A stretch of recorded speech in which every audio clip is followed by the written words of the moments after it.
পরিবারের সম্মানিত সদস্যবৃন্দ, সুধীমণ্ডলী, সাংবাদিক বন্ধুগণ এবং সারা দেশের আরও 10টি কেন্দ্রে অনুরূপ অনুষ্ঠানে যুক্ত সর্বস্তরের ভাই ও বোনেরা, আল্লাহ তাবারক ওয়া তাআলার শুকরিয়া আদায় করছি।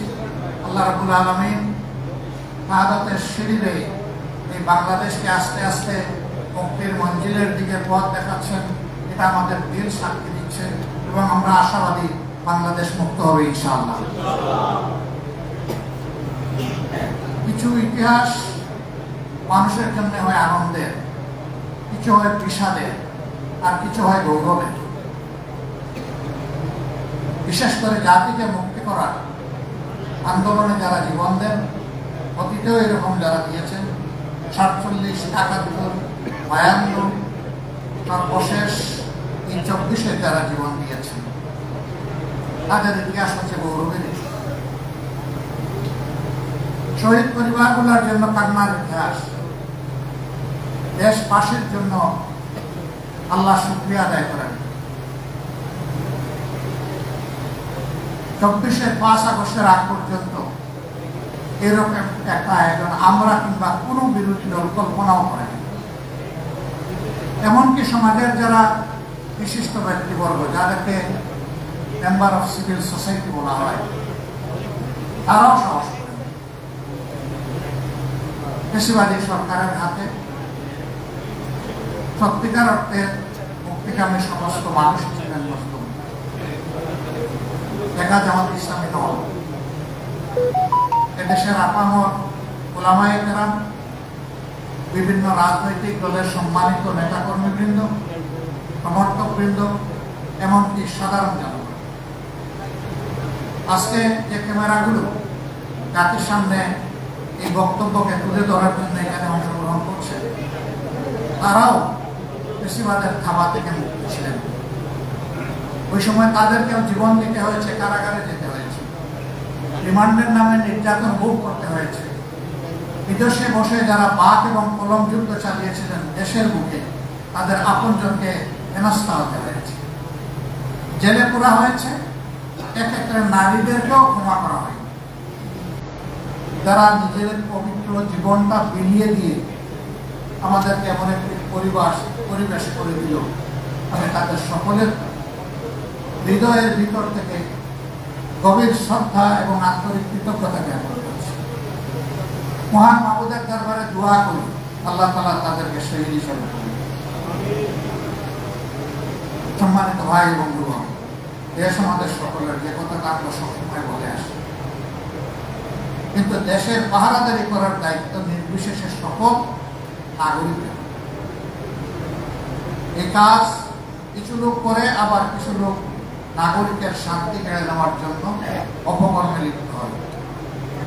অপকর্ম যারা করে তারা এটাকে পেশা হিসাবে বিবেচনা করে। একসময় তারা অধিকারের মতো মনে করে, আর বাকি জনগণকে তারা তাদের প্রজা ভাবে, নিজেরা রাজা হয়ে বসে। কিন্তু গাছের গোড়ায় যখন ঝাঁকুনি দেওয়া হয়, ওই ডালে ডালের রাজারা তখন উড়ে গিয়ে অন্য জায়গায় পড়ে যায়। এটা গাছের তলায় পড়ে না, বহু দূরে গিয়ে পড়ে। কিন্তু ক্ষমতায় যখন থাকে তখন তারা সদর্থে অনেক দাম্ভিকতা প্রদর্শন করে।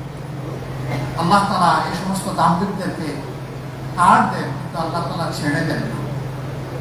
অতীতের এইরকম স্বৈরাচার ফ্যাসিস্ট যারা ছিল, তাদের নাম বিভিন্ন ধর্মগ্রন্থেও অঙ্কিত হয়ে আছে। একই পরিণতি সবার ভোগ করতে হয়েছে। কিন্তু ইতিহাসের দুর্ভাগ্যজনক শিক্ষা হচ্ছে যে ইতিহাসের করুণ পাঠ পড়ে কিন্তু ওখান থেকে শিক্ষা নেয় না। আবার যে জাতি তার বীরদেরকে, জ্ঞানীদেরকে সম্মান করতে জানে না, আল্লাহ রাব্বুল আলামিন এই জাতিকেও সম্মানিত করেন না। আমাদের জাতির ইতিহাস বিস্মৃতির ইতিহাস, বিকৃতির ইতিহাস। এই ইতিহাস অনেক সময় রচনা হয়েছে বহু করে। ইতিহাস লিখতে গিয়ে অনেকে কাব্য রচনা করেছেন, গল্প রচনা করেছেন, যার যার মতো। ইতিহাসের জায়গা থেকে ইতিহাসকে সরিয়ে নিলে ইতিহাস থাকে। বাংলাদেশ জামাত ইসলামী অনুভব করেছে রাষ্ট্রের উদ্যোগে করা হয়েছে আমাদের দাবি, কিন্তু আমরা একটা দায়িত্বশীল দল হিসেবে আমাদের কিছু কর্তব্য আছে। আমরা এই আন্দোলনে শরীক ছিলাম। এই আন্দোলনের মাধ্যমে গোটা জাতি যেভাবে মুক্তি পেয়েছে, এদেশের সবচেয়ে নির্যাতিত দল একইভাবে। সুতরাং এই দলের কিছু কৃতজ্ঞতা আদায় করার প্রয়োজন আছে। আমরা শহীদ পরিবারগুলোর কাছে গিয়েছি নিজেদেরকে প্রশান্তি দিতে, তাদের প্রতি সম্মান জানাতে। দোয়া করতে যাইনি, দোয়া নিতে গিয়েছি, কারণ তারা বড়ই সৌভাগ্য যে তাদের পরিবারের সদস্যকে জাতির জন্য আল্লাহর জন্য তারা উপহার দিচ্ছে। এবং এখানে একত্রিত করতে গিয়ে কিছু ভুল ত্রুটি হবে, এটাই স্বাভাবিক। দুটা নাম আমরা ভুল ক্রমে 2 বার চলে এসেছি। আমরা এই সবগুলোর জন্য ক্ষমা পাব।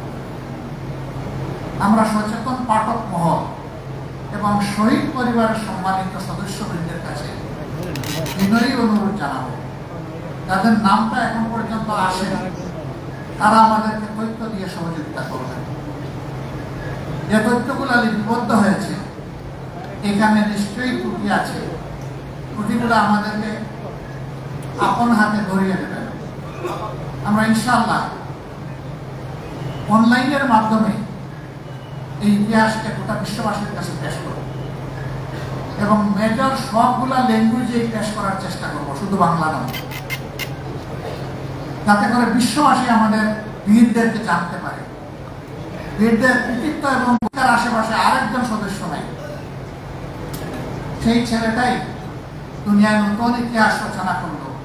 গোলা বন্দুকের সামনে টানা মেলে বুক চিতিয়ে বলেছিল, বুকের ভিতরে তুমুল ঝড়, বুক পেতেছি গুরুত্ব। সে জেনে শুনে শহীদ হওয়ার জন্য টানা মেলেছিল এবং তার